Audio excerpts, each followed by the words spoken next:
Well, I remember sitting at my desk, I guess the day before this thing really became big, and just seeing, it was late in the afternoon if I remember, and there was just an article about an oil rig explosion and fire out in the Gulf, and wondering at the time. Well, we all wondered what was going to happen with it, but what I remember is the last time you and I actually came out here was the day before Doug Suttles had sat in our office, who was the CEO of BP,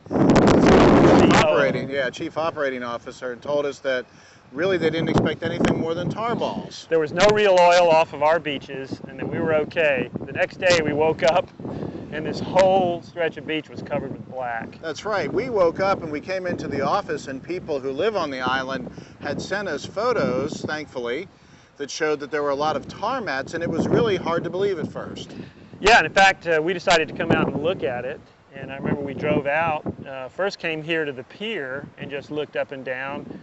And then we went down to the Port Pickens Gate, I guess, to get a little closer to what was there. Right, I'll never forget that, because we came out here and people had cleaned up a lot of the beach near the pier at the time. Right. But then we drove down to Fort Pickens Gate and you could see the tar mats, and that is something that I will never forget in my life. Well, and having lived here all my life and been so accustomed to this white, sandy beaches, to come out and see all of that black oil on the beach was startling, and it was as far as you could see.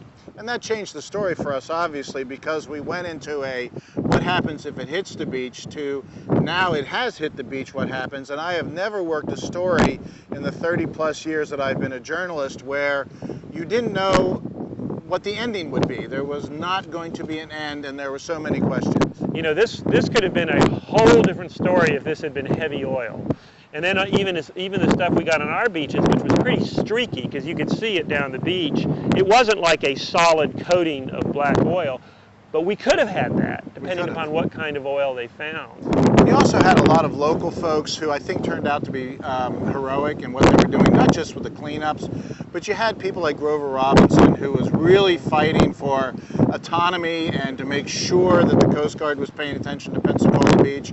I think Buck Lee played a major role in that too, and others. So you did have a real community rallying point to save the beaches and make sure that we were getting paid attention to, because I think a lot of the attention turned toward Louisiana. Maybe in the aftermath of Katrina, it might have been a little better story. Well, I think that's true. I think in hindsight, probably a lot of the excitement that the local politicians and the media engaged in wasn't necessarily justified, but I think that they did what they were supposed to do.